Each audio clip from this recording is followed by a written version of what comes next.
when an elite American-Canadian commando unit launched a heavy coastal barrage on the remote Alaskan island of Kiska. They were ready and charged to reclaim the area from the Japanese invaders.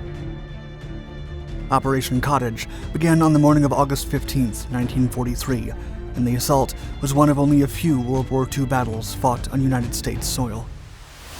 For 2 long days, the Allies made their way inland through a thick cloud of fog while facing constant machine gun and artillery fire, landmines, and booby traps. Little did they know that the Japanese had left the island weeks before, and the Allied soldiers were actually fighting against each other, fending off extremely grueling conditions to secure a piece of land without an enemy.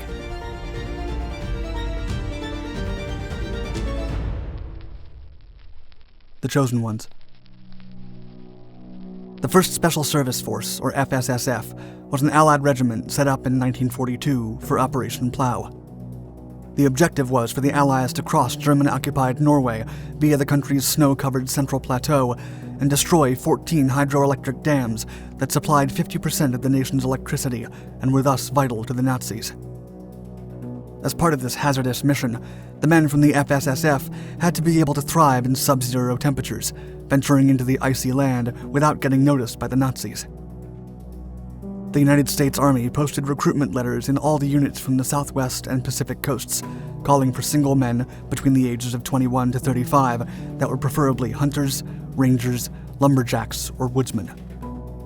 Due to the mission's secrecy, the chosen men were told that they would form a parachute unit, and as they were taken to the newly constructed Fort William Henry Harrison outside of Helena in Montana, the windows in the trains were blacked out with paint.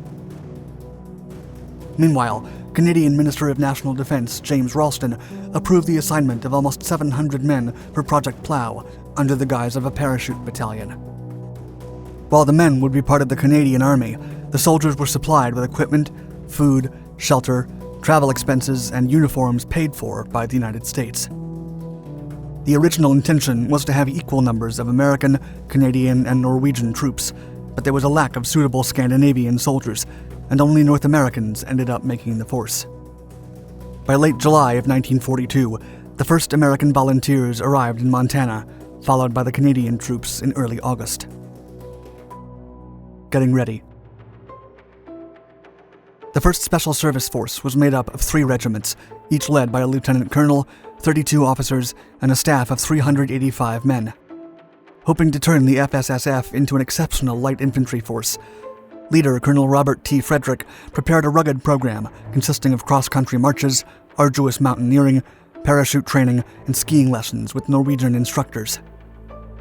However, due to logistical issues and a lack of aircraft, Operation Plough was cancelled in September of 1942, right before the cold weather hit the region. Without a mission, and with the FSSF in danger of collapse, Colonel Frederick then flew to Washington, D.C. to get a new assignment. When the Army General decided that the FSSF should undergo amphibious training and be evaluated by the Army Ground Forces Command, the force boarded 5 trains and headed east to Camp Bradford in Virginia on April 6, 1943. Once there, the FSSF learned how to board several Navy landing craft and how to exit when the vessels hit the beach. The training was carried out aboard the legendary USS Neversail, a landing craft mock-up.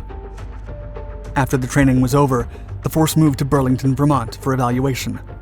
While there, they were tested on individual and team proficiency, in accordance with Army Ground Forces policy.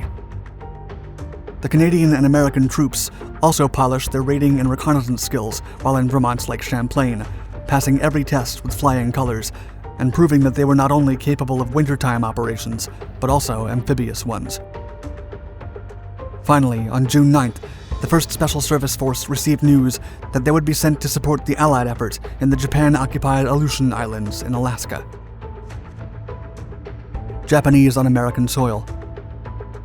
The Japanese forces had invaded and occupied the islands of Attu and Kiska between June 6th and 7th of 1942, hoping to draw U.S. naval strength away from the effort in Midway, where the Imperial General Staff wanted to deliver a final blow. Immediate Japanese plans for the Aleutians called for the construction of 2 airfields to interdict Allied operations against the Japanese territory from the North Pacific. However, when the Japanese lost the Battle of Midway, the two relatively small Japanese Army and Navy garrisons in the Aleutians were subjected to a long and incredibly slow supply line. The men were now forced to use picks and shovels without adequate construction equipment to build airfields, but their efforts were futile. Instead of an efficient attack platform, the Aleutian Island occupation quickly became a running sore for the Japanese, who now withered on their icy and remote outposts and could do little more than wait for an inevitable Allied assault. Operation Sand Crab. With most Allied operations occurring in North Africa and the Pacific, driving the Japanese from their only hold on American land was not an immediate priority for the United States military, and several proposals to reoccupy Alaska were rejected. However, in May of 1943, and after several weather delays, the Allies launched their first assault against the Japanese in the Aleutian Islands. The operation's main target was the even more remote island of Attu, one of the largest in the archipelago and nearly 1,100 miles from mainland Alaska. Codenamed Operation Sand Crab, it was the only land battle of World War II fought on American soil. Operation Sand Crab was set in motion on May 10th, beginning with an amphibious assault carried out by the 7th Infantry Division and supported by a strong Navy task force and almost 200 Air Force aircraft. The more than 2-week-long battle ended on May 29th, when between 700 and 1,000 Japanese troops staged a last-resort banzai charge that broke through the American lines.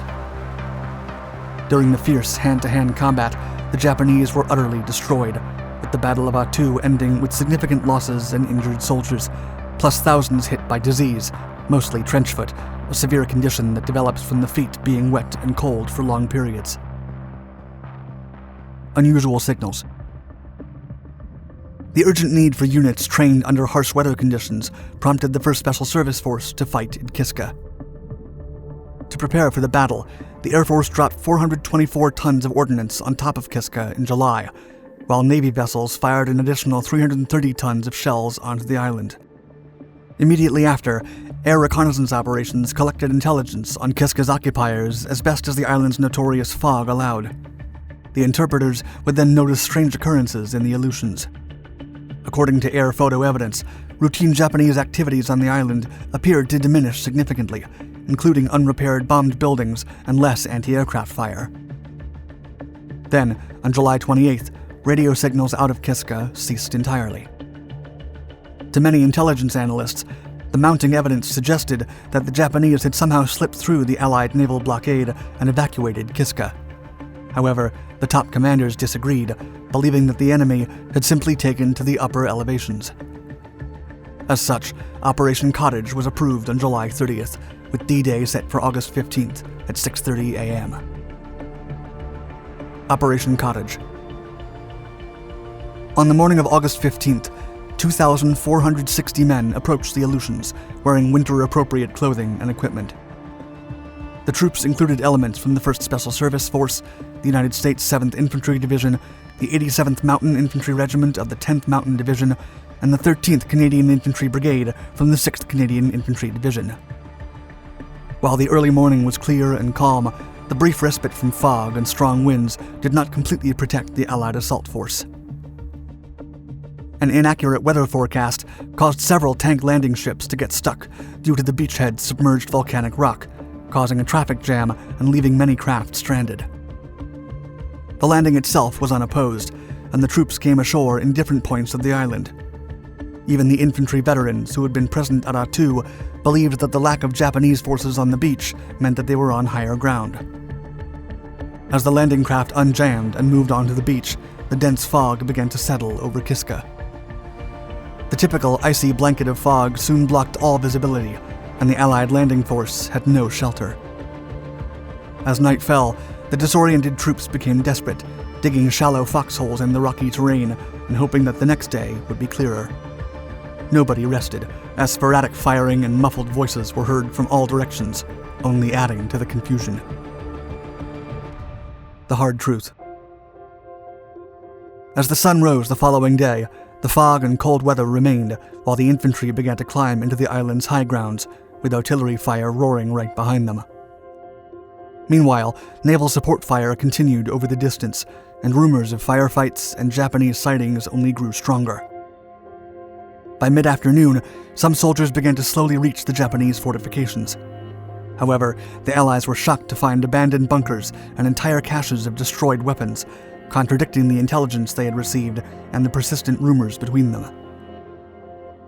At one point, a Canadian soldier shot at American lines, mistaking them for Japanese, causing a sporadic friendly fire that left over 30 fatalities and 50 wounded. Progress was also hindered by landmines, timed bombs, vehicle accidents, accidental ammunition detonations, and booby traps. What's more, 3 days after the initial landing, Navy destroyer Amner Reed struck a mine in the harbor, creating a lot of damage. 2 nerve-wracking days after landing on the rocky shores of Kiska, the Allied soldiers emerged from their foxholes and surveyed the lonely area. The embarrassing truth became evident. The Allies had just seized an uninhabited island. Among the artifacts left behind by the Japanese were 1 stray dog, handmade booby traps, and thousands of propaganda leaflets airdropped by United States Army intelligence, informing the Japanese that their situation was hopeless and demanding their surrender. In total, the Allied forces suffered 92 fatalities and 221 wounded. Escape from Kiska. The mystery surrounding the Kiska incident was not solved until after the war, when the interrogation of Japanese officials revealed that the continued Allied naval blockade on the island, along with relentless bombing by the 11th Air Force, convinced the Japanese that a second Allied assault was imminent. As such, the Imperial High Command reluctantly issued orders for the Kiska garrison to abandon the island via submarine on May 19th. However, that mission was aborted in June when the submarines assigned for the retreat were sunk by Allied destroyers. Thus, it was decided to evacuate Kiska using service vessels as transports, leaving a small force behind to destroy hard assets and plant the handmade booby traps. On July 28th, a Japanese task force composed of several cruisers and destroyers slipped through the Allied naval blockade.